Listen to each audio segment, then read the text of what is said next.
एक व्यक्ति दौड़ते-दौड़ते police station में जाता है। जैसे ही व्यक्ति पुलिस स्टेशन में दौड़ते-दौड़ते जाता है, जो वहाँ पे पुलिस के लोग होते हैं, देख के परेशान हो जाते हैं, हैरान हो जाते हैं, क्योंकि जो व्यक्ति होता है, उस एरिये का सबसे बड़ा व्यक्ति होता है। उसके पास बहुत ज़्यादा पैसा होता है, उसके एरिया में बहुत ही ज़्यादा नाम था, उसके सोसाइटी में नाम था। नोएडा के सेक्टर 14 में उसका आलीशान बंगला था, गार्डन था, उसके पास सब कुछ था। और एक फैक्ट्री होता है, उसका मालिक होता है। उस फैक्ट्री में लोहे का काम भी हो रहा था, तांबे का भी काम हो रहा था, उसी फैक्ट्री का वो व्यक्ति मालिक होता है।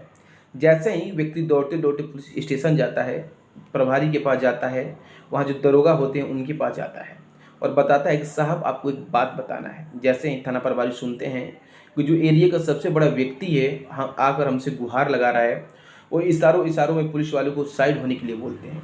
और जो व्यक्ति होता है, वो जो पूरी बात बताता है, शायद आप भी सुनिएगा तो आपके कानों पे भरोसा करना छोड़ दीजिएगा। तो चलिए कहानी का रुख करते हैं। दरअसल इस कहानी का शुरुआत 2019 में होता है। 2019 में नोएडा के सेक्टर 14 में वो व्यक्ति होता है, जो बहुत ही बड़ा व्यक्ति होता है, और जो उसका प्रॉपर्टी होता है, बहुत ही ज़्यादा प्रॉपर्टी होता है। लेकिन कोरोना काल जब आता है तो काम चल नहीं पाता है, सारा जो काम होता है बंद हो जाता है और घर पे ही रहने लगता है और मोबाइल चलाकर अपना दिन काट रहा था, क्योंकि कोरोना में लोग बाहर भी नहीं जा सकते थे। कोरोना काल बहुत सख्त नियमों का पालन करवा रहे थे। इसलिए जो व्यक्ति होते हैं, चाहे कोई भी व्यक्ति, कोरोना काल में बाहर नहीं निकल रहे थे। व्यक्ति टीवी पर, मोबाइल पे जो व्यक्ति होता है अपना समय काट रहा था और फेसबुक भी चला रहा था, इंस्टाग्राम भी चला रहा था। फेसबुक पर अचानक एक लड़की उसको फ्रेंड रिक्वेस्ट सेंड करती है। जब वो व्यक्ति देखता है कि एक लड़की फ्रेंड रिक्वेस्ट सेंड की है तो उसको एक्सेप्ट करता है। और जो लड़की होती है उसका नाम होता है ईसा। वो मैसेज करती है कि मैं तुम्हारी बचपन का दोस्त बोल रही हूँ, तुम मेरे क्लासमेट हो। जो व्यक्ति होता है सुनकर परेशान हो जाता है कि मैं तो इसको जानता ही नहीं। लेकिन जो उसके दोस्त होते हैं उस व्यक्ति के, उसके कॉन्टेक्ट में वो व्यक्ति जाता है और पूछता है, क्या हमारे कॉलेज में कोई ईसा नाम की लड़की थी? जो उसके दोस्त होते हैं एक साथ हामी भरते हैं कि हाँ, ईसा को तुम भूल गए। ईसा तो सबसे पढ़ने में तेज़ लड़की थी, बहुत ही खूबसूरत लड़की थी। जैसे ही वो व्यक्ति सुनता है, उसकी जो खुशी होता है, खुशी का ठिकाना नहीं होता है, क्योंकि जो कॉलेज की सबसे टॉपर लड़की होती है उससे वो फ्रेंड रिक्वेस्ट उस पर सेंड की थी और बहुत ही खूबसूरत होती है। और जो व्यक्ति होता है ईसा से बातचीत करने लगता है। धीरे धीरे बातचीत होते होते मोबाइल नंबर भी शेयर हो जाता है और व्हाट्सएप पे भी लोग बातें करने लगते हैं। और वो लड़की होती है मिलने के लिए बोलती है। जो व्यक्ति होता है उसके मन में लड्डू फूटने लगता है और उस लड़की के साथ जो व्यक्ति होता है एक होटल में मिलता है। जब दोनों लोग नज़दीक आते हैं तो जो व्यक्ति होता है अपने आप को रोक नहीं पाता है और उस लड़की के हवाले अपना जिस्म कर देता है और उसके साथ संबंध बना लेता है।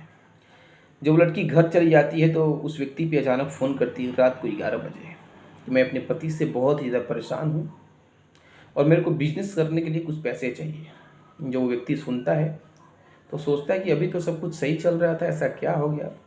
लेकिन इस बात को इग्नोर करता है क्योंकि उसके पास बहुत ही ज़्यादा पैसे थे। इग्नोर करते हुए वो अपनी जो उसकी गर्लफ्रेंड होती है ईसा, उसको 20 लाख रुपए ट्रांसफ़र कर देता है। और ये जो आदत होता है ईसा का, धीरे धीरे पैसे लेने का आदत दिन प्रतिदिन बढ़ने लगता है। जब भी फ़ोन करती धीरे धीरे उससे पैसा मांगती थी। और 2020 से लेकर 2021 तक जो ईसा होती है लगभग 1 करोड़ रुपए उस व्यक्ति से ले लेती है, वो अपने दोस्त से ले लेती है। और जो व्यक्ति होता है, जो दोस्त होता है, वो भी सोचने पर एक बार कहीं ना कहीं मजबूर हो जाता है, क्योंकि दोस्ती तो ठीक है, कोई दिक्कत नहीं है, लेकिन दोस्ती पैसे से कैसे हो सकती है, मोहब्बत पैसे से कैसे हो सकती है। कहीं ना कहीं वो भी सोच रहा था।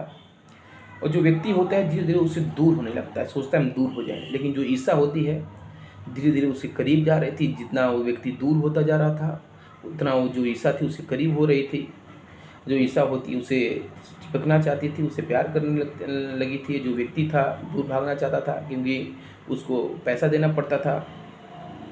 व्यक्ति एक दिन फ़ोन करता है, बोलता है आज के बाद मैं तुमसे नहीं मिलूँगा। जैसे ही ईसा इस बात को सुनती है, उसका जो अंदर का रूप होता है सामने चला आता है। वो बोलती है कि तुम मेरे से बात नहीं करोगे तो मैं तुमको जिंदा नहीं छोड़ूंगी, मैं तुमको जिंदा नहीं छोड़ेंगी। जैसे ही व्यक्ति इस बात को सुनता है, सुनकर परेशान हो जाता है, हैरान हो जाता है, बोलता है कि क्या तुम चाहती हो। तो जो ईसा होती है बोलती है कि मेरे को तुमसे पैसा चाहिए, नहीं तो मैं जाके दिल्ली पुलिस में कंप्लेन कर दूंगी, तुमने मेरा रेप किया और जिसके चलते तुम जेल में चले जाओगी और मेरे को मुंह बोली पैसा मिल जाएगा। जब व्यक्ति सुनता है तो अंदर से डर जाता है जब भी वो ईशा नाम की लड़की बोलती थी, उसकी गर्लफ्रेंड बोलती थी, वो व्यक्ति उसको पैसा डाल देता था। इसी तरह 2020 से लेकर 2022 तक जो व्यक्ति होता है लगभग 2 करोड़ रुपए उस लड़की ईशा के नाम से ट्रांसफ़र कर देता है। एक दिन जब 2023 में वो लड़की फ़ोन करती है उस व्यक्ति पे, तो जो व्यक्ति होता है साफ साफ तौर पे मना कर देता है कि मैं तुमको पैसा नहीं दे सकता हूँ, तुम चाहे जो कर लो। जो लड़की होती है अपने हस्बैंड के साथ नोएडा सेक्टर 14 में पहुंच जाती है और उस व्यक्ति को वहीं पर पिटाई करवा देती है। और उसके साथ बहुत सारे लोग भी होते हैं, तकरीबन 4-5 लोग होते हैं और बोलते हैं अगर तुम पैसा नहीं दोगे तो मैं तुमको जान से मार दूंगा। जो व्यक्ति होता है वो भी सोचता है कि अगर मैं पैसा भी दे दूंगा तो लोग मानेंगे भी नहीं और मेरे को जान से मार देंगे और मेरा इज्जत भी ले लेंगे। और जो वहाँ के थाना होता है वहाँ पे दौड़ जाता है और पूरी सच्चाई बताता है। जो पुलिस वाले भी इस बात को सुनते हैं तो सुनकर चौंक जाते हैं कि एक जो बचपन की दोस्त थी, जो क्लासमेट थी, भला ऐसे कैसे कर सकती थी।